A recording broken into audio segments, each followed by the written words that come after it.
example, what if you don't want player to be able to do double jump from the very beginning, but instead you want him to be able to do the double jump when he meets an object. Like, you know, sometimes in platformers we have like this signs or banners, and when character comes closer to such a banner, he sees some kind of hint, for example, like, hey, if you want to jump, you can use spacebar to jump, or if you want to shoot, use your right mouse button to shoot. So we can do the same for double jump. For example, we can put a banner, and only when a player meets this banner, he is able to do the double jump. We need a banner, and we need some logic for this. And you already know, when we need some kind of logic, we usually use blueprints. So we're going to be using blueprints. For this lesson, I'm going to use a model from Sketchfab again. You remember that Sketchfab is one of the websites where you can find free 3D models. It's not the only one, and you can choose any model that you want, but actually I'm not using this one, I'm using this one. So I like the style of this banner, and I think it looks pretty interesting. So I'm going to use it, but you can go ahead and download any model that you want. But if you don't want to spend a lot of time choosing the right model, you can just choose any basic shape, such as cube, cone, cylinder, you name it. If you're using Sketchfab, what you need to do is click here, download 3D model, and then choose this one. OBJ is a format that works with the Unreal Engine. You also can use FBX. That format works with Unreal Engine as well. Alright, so we have downloaded the model, and now we're ready to create this new blueprint. So what I'm gonna do, I'm gonna click here and new blueprint class. Then we select actor, and we need a name. So for this one, be double jump.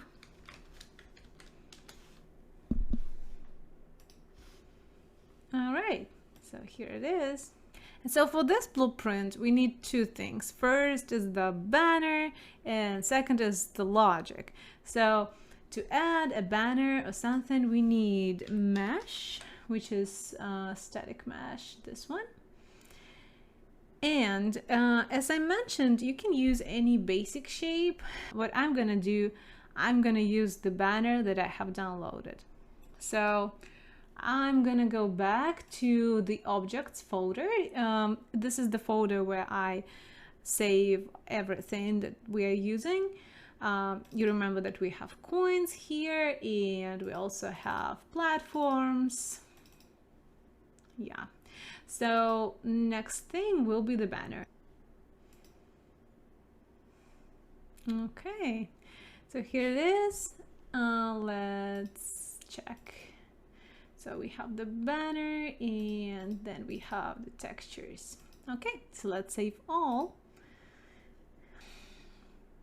All right, very good.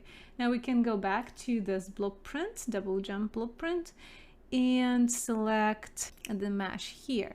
So this is a static mesh banner, just like this.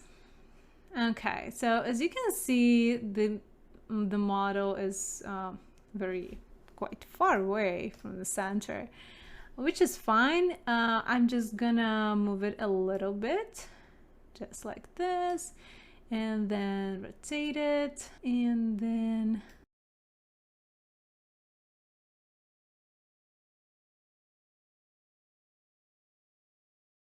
okay, so now you can see this is a funny thing, that we can only change 10 points. So if you need something smaller, you can go here and then change it to 5, for example, and then you can move it to 5. Okay, and maybe a bit to the side. Oop.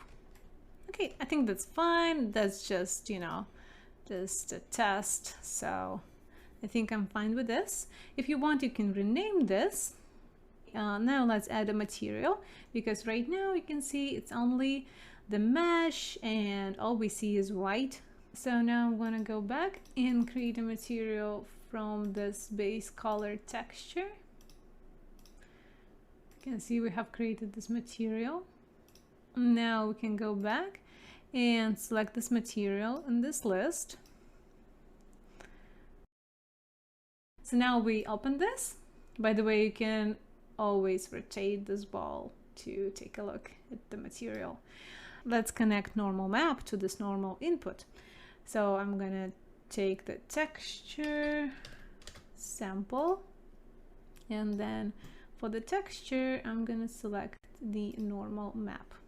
Okay, and you can see how the material has changed. For example, if I push Alt and then click here, you can see the difference.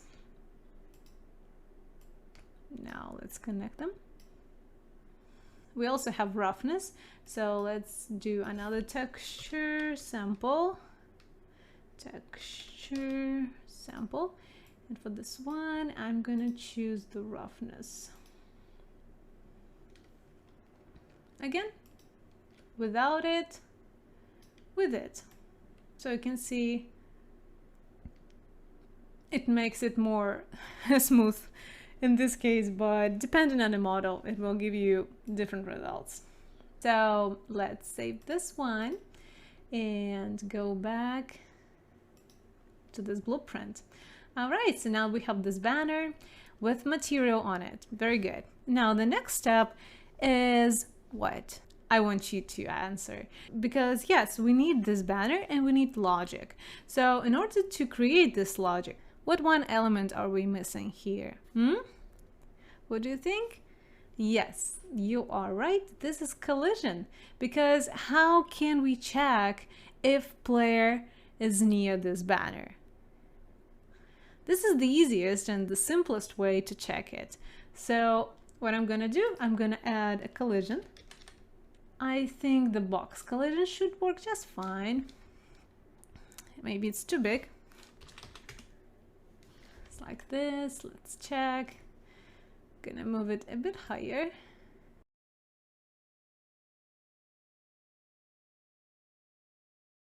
All right. Yeah, I think this should be good. So now we have the collision and the banner, and now we are ready to create the logic. Here we are on the final step. So let's create an event, and you already know this one. If you right click on the box and add event, you can find this on component begin overlap. So what it means when the player overlaps the banner, or the collision of the player overlaps the collision of the banner. And to put it very simple, when player is near the banner. And the first thing here is to check if that model that overlaps the banner is the player. To check it, we use the cast to node. You already know this node. Cast to third. Oh, cast to, yeah, this one. Cast to this blueprint of the player, or of the character, of course. And for the other actor, we're gonna connect it like this, so that now object is connected with this other actor output. If the player overlaps this box, we want to, let's go back here and find this jump count. We want this jump count to be 2, right? So lucky we have jump count. Here you go. Set jump max count. So what we're gonna do, we're gonna enter 2 here, and now if the character overlaps this box collision, then jump max count is 2. And we forgot just one little thing here. You can see that here for the set, target is self. And self in this case means you can see this is double jump blueprint, right? So the self means this banner. And we don't want to set jump count for the banner, right? We want to set it for the character. Connect it like this. And now the jump count is set for the character. Perfect, let's test it. Save, compile, and go back to the level. Oh, of course, we forgot to, we need to put this blueprint first. So let's open this up. Oh, it's here, the blueprints. Double jump. I got it. You can see this problem. The banner is so little, I can barely see it. Okay, we're gonna go back to this blueprint and make this banner bigger. Yeah, like this. Okay.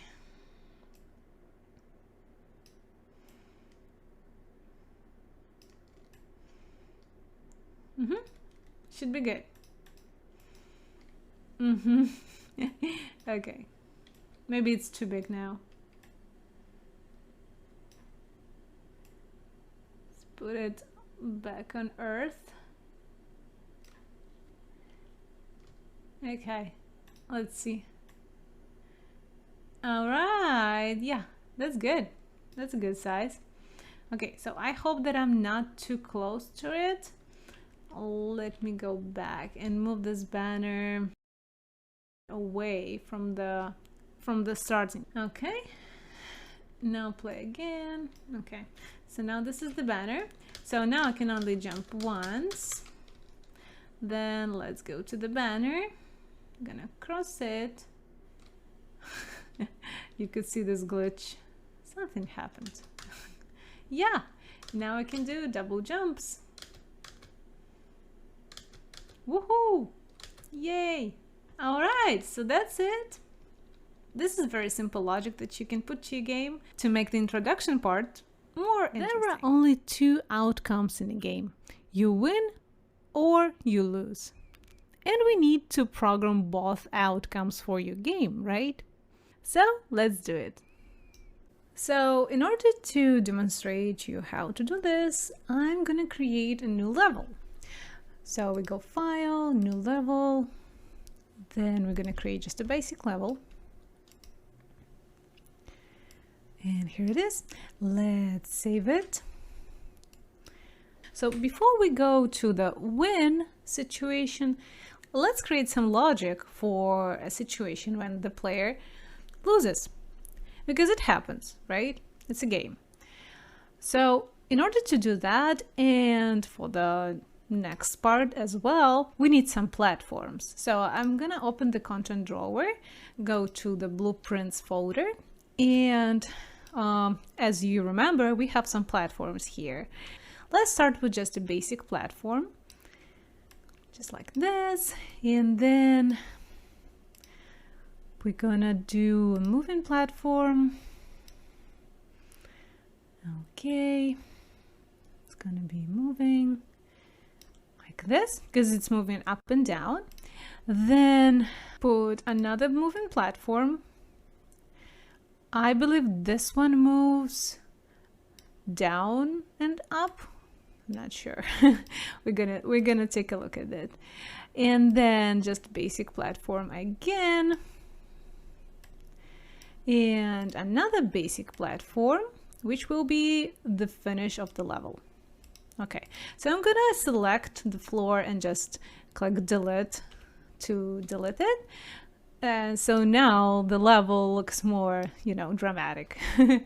Let's put the player start right here on this first platform.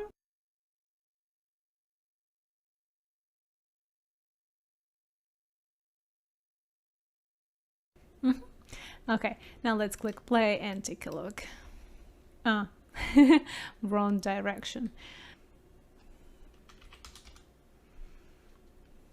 Yeah, much better. Okay, so now we have the platform. So let's just check if everything works, if we can jump. Whoa, whoa, whoa. Okay, okay. Got it. I got it. that was too far, or I'm very bad in my own game. Just move them a bit closer. Okay, let's try again. No. Okay, but anyway, you can see if you fall from the platforms, you just fall and fall and fall endlessly. That's not what we want to see. So we need to add some logic, like what happens when a player falls. And in this class, we're going to talk about triggers. And triggers in Unreal Engine are actors that are used to cause an event to occur when they're interacted with by some other object in the level.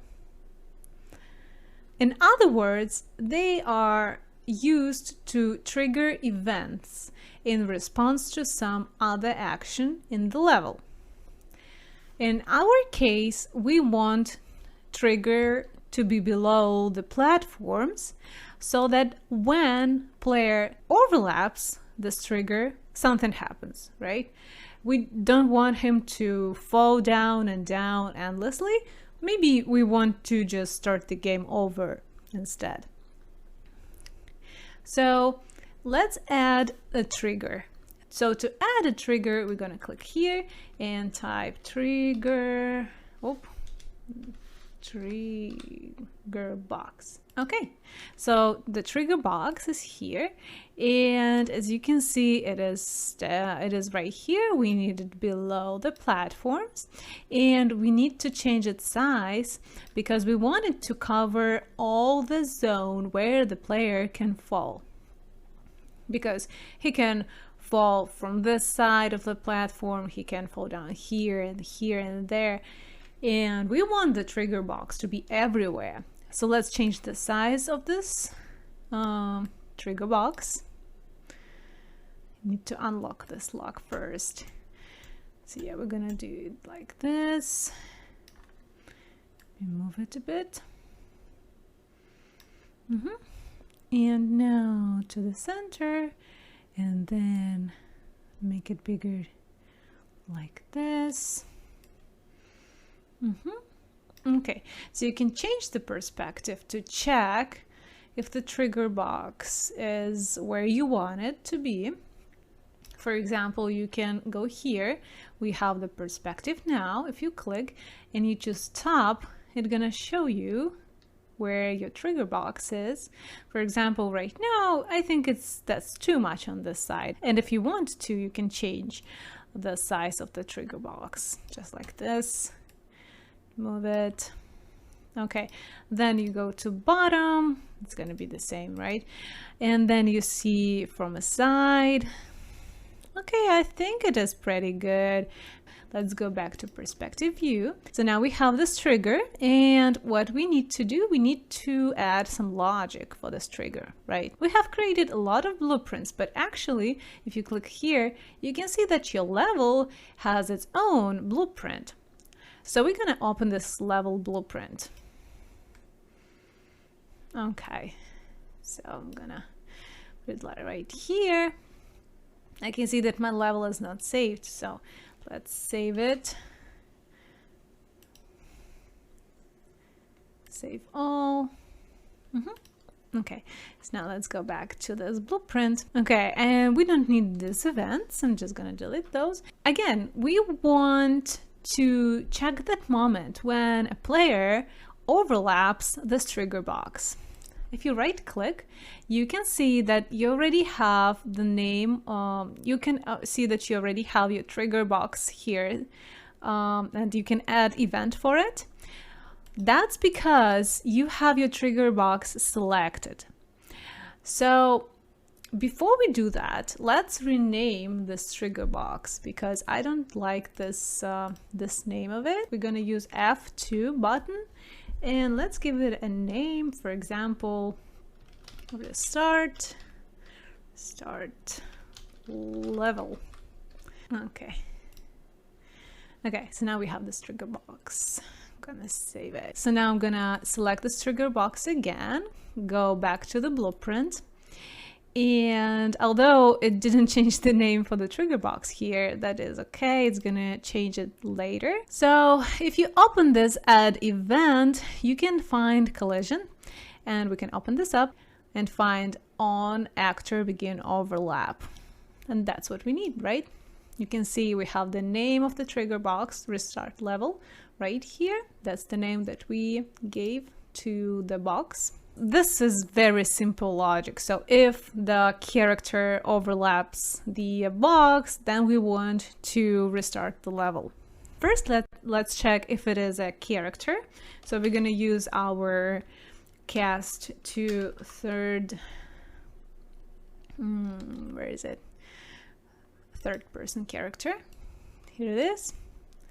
And we're going to use this other actor. So if the character overlaps this box, we want to restart the level. What it means to open the level. So we have open level by name and open level by object reference. And we're going to use this one because here we can select the level that we want to open. In this case, it's win-lose. So this is just the name of the level that we have created. If you didn't create a new level, and if you are working with your old level, you need to select the name of the level that you are working with right now. So I'm gonna save compile this. Let's go back and check. So let's say we are very clumsy. You can see it just restarts the level. So let's check that when we are here in this platform, it doesn't overlap the trigger box. It doesn't. I'm gonna check this platform as well because it goes down. No, okay, very good.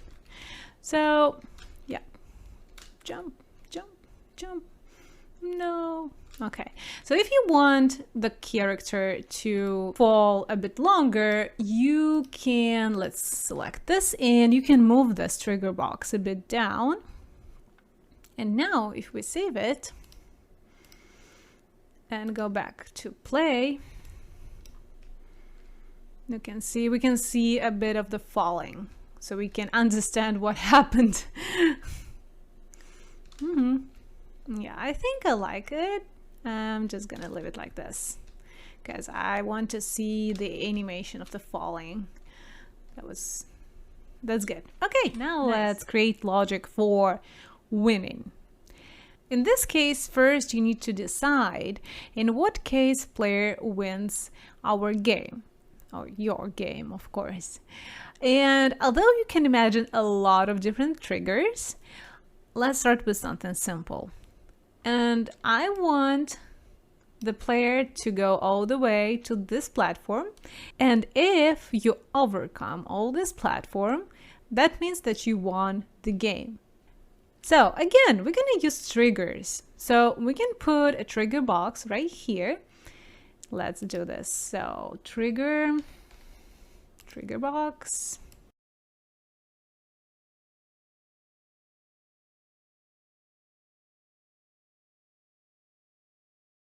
We can move it later if we need to. Let's rename it. Again, F2, win game. So this is the box, and when your character overlaps with this box, that means that he is the winner. So before we do that, let's add a few coins just to make this prototyping level to be more beautiful. So you remember we have the coins. I have the blueprint right here. So I'm gonna move this coin.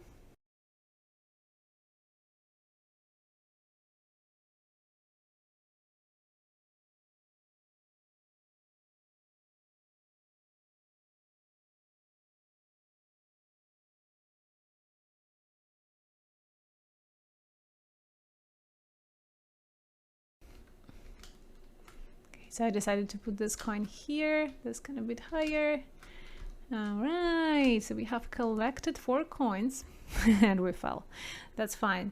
Now nothing happens, right? Because we have the trigger box, but it doesn't mean anything because we didn't have any logic for it. So let's add some logic. So now it's time for logic for the winning trigger box. And in this case, what I want to do, I want the player to see "you win" sign right here. And I also want him to have 2 buttons.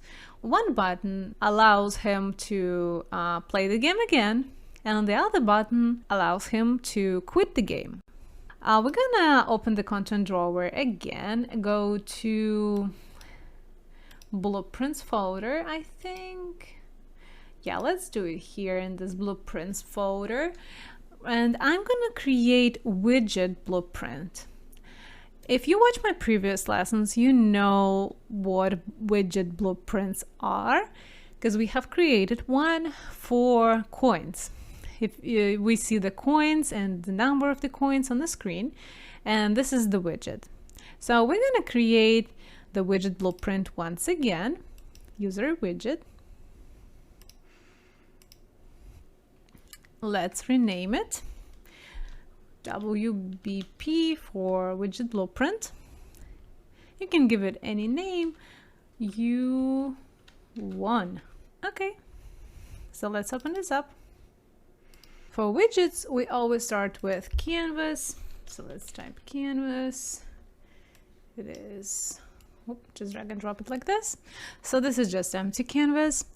So we're gonna add a text. This one, drag and drop it on the canvas so that it is below canvas panel. And now you're gonna select this text block and go right here, change the text to "you won." You can change the color, but I'm okay with just white. We also can change the size. Oh, okay. And now we have these anchors. So if you click here, you can select a lot of different anchors. And what does it mean? It allows you to set where an element will be on a screen from this anchor. For example, right now, the anchor is right here, which means that this text will be very close to this left side. You can see. If we put anchor, for example, here, that means that this text will be, no, first of all, yeah, we need to make this window bigger. So that means that it will be here in the middle of the screen. You can move it a bit up and down, just how you like it. Doesn't matter the size of the screen, your text will be aligned with this line, which is the center line. If you want to align it to, for example, left side or right side, you can just choose other anchor. Let's select this text. You also can see that we can choose a font, but if you're trying to find even some basic fonts, you won't find it here because first you need to upload this font to your project. I will not change the font. I do like the size. So let's save, compile. And although it is not finished yet, you remember that I want 2 buttons here. We just want to check if everything will work. Of course, right now nothing will work because it's just a widget. So what you're gonna do, you're gonna select this trigger box. Here it is. And open the blueprint of the level again. We already have this logic for restart level trigger box. So we're gonna add another one for trigger box 1, which is the win-lose trigger box. Kind of the same thing. We're gonna cast to our character.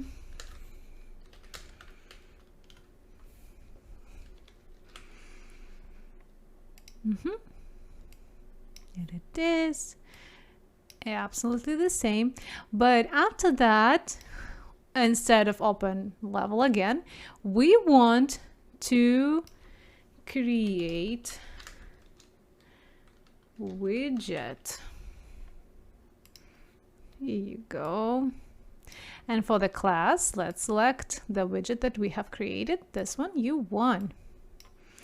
All right, very good. And we're gonna add this widget to viewport.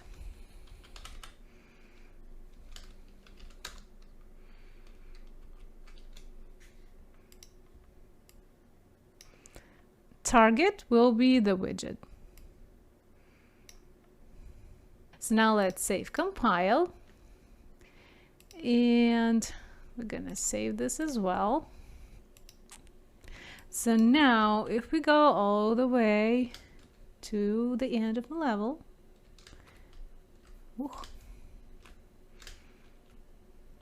we can see the U1 sign, but you can see the game continues, which is not good, but at least we checked that we have this U1 sign when we finish the game. And now let's add the 2 buttons.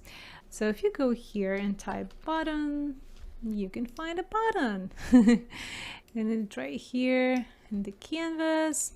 I'm gonna rename it to, so the first button will be play again, and the second button will be, quit. Of course, we need a text on it. So let's add text.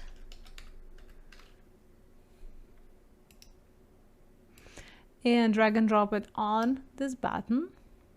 You know what? I'm gonna just delete this second button for now. Just gonna be working with this one. So I'm making it a bit bigger, just the way you want it. And let's move it somewhere, maybe right here. And we're gonna anchor it.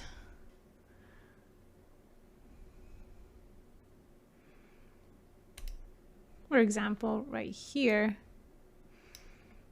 Actually, now I want to move this a bit.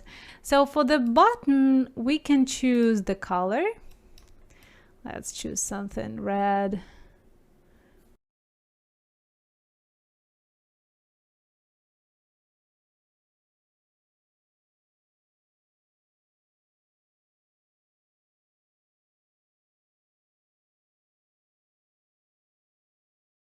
Okay, I think that's fine. And now go to the text block and change it. Type play again. Okay, so here is the button. So we have created this first button. Let's add a logic for it. If you select the button here and then scroll all the way down, you can find events. And buttons have a few events, for example, on clicked, on pressed.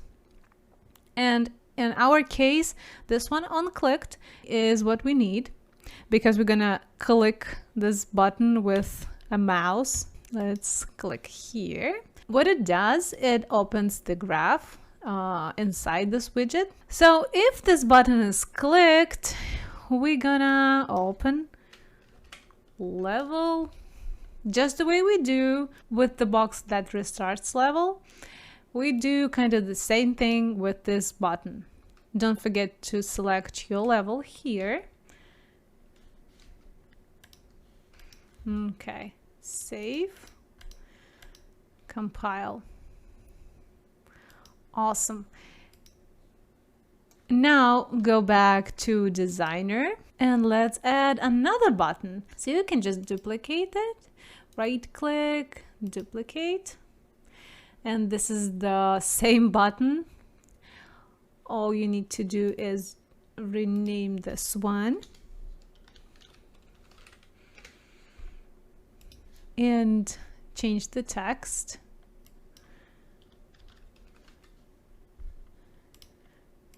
So here is this button. Let's move it. For example, to this side. One little thing, maybe I want this button to be a bit bigger.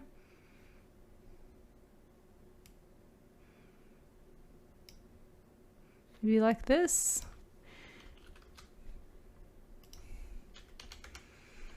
And I'm gonna do the same for this.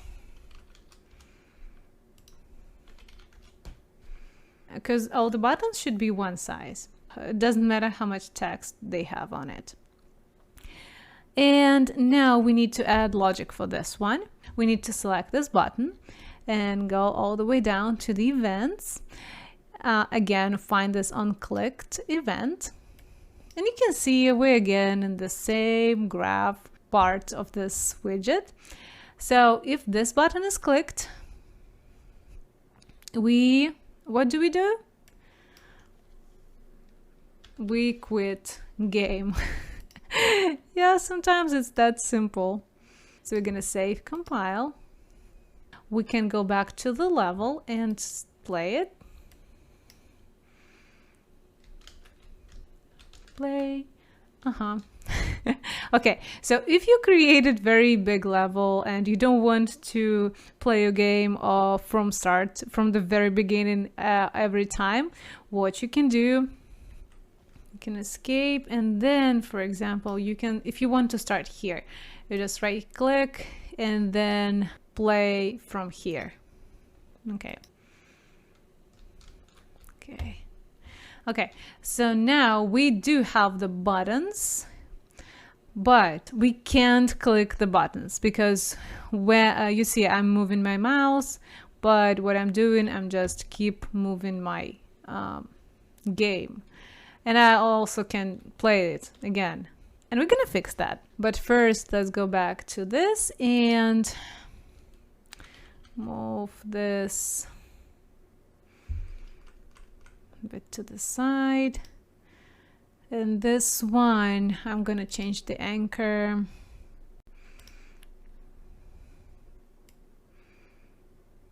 And put this somewhere here. And maybe even here. I don't know. I just want some kind of space between this button and the edges. So what we need to do now, we want to be able to click on these buttons, right? So we need to do two things. First, we need to be able to use the mouse and we want to pause the game when we see this screen. Since it happens with the widget, we're gonna do it here in the widget graph. Let's go a bit higher. You can see that we have a few events. So I'm gonna use this event construct right here. This event is called after the widget is constructed. And so when this widget is constructed, what we want. So first we want to get player controller.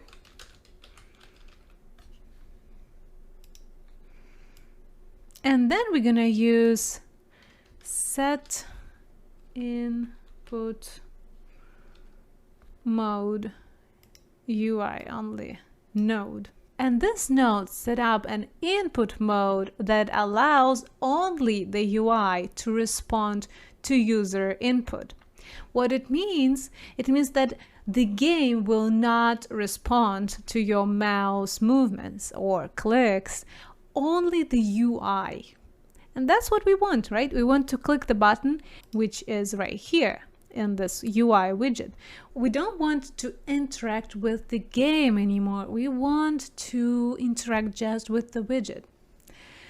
And that's why we're gonna connect this event construct with this node and connect this player controller with this player controller input. And we want to see the mouse, right? So from this player controller, let's drag and drop like this and type cursor. Right here, we have set show mouse cursor. That's what we need. Connect these two nodes together and we want to show it. So click this checkbox So now we're gonna see the mouse, and only one thing left. We want the game to be on pause. So let's find pause. Yeah, here it is. Set game paused. Again, this is paused right here. We need to click it in order for it to be true. So let's save, compile. Just gonna start my game right here. So we're gonna be here. Okay, so as you can see, we see the sign, we see the mouse. The game is on pause. We can click play again. Let's do it. But after you click play again, you can't play anymore. You don't see the mouse, and right now I'm trying to make the character walk towards, backwards, doesn't matter, jump. He does not react. That's because, let's go back. That's because we need to set input mode. So from this player controller, another branch, set input mode, game only. So now in the game the input will work, but only if we connect this two nodes together, because this one is the button play again that we click. We click this button, it opens the level, and then we want the input to work. So let's connect those. Save, compile, go back to the game.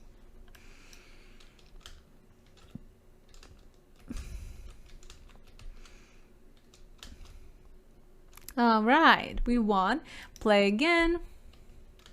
And yeah, I can play again. Perfect. Now let's try to click quit, and it just quits. Of course, since it's not the finished game, it will not quit to menu. It's just a simple quit from the play.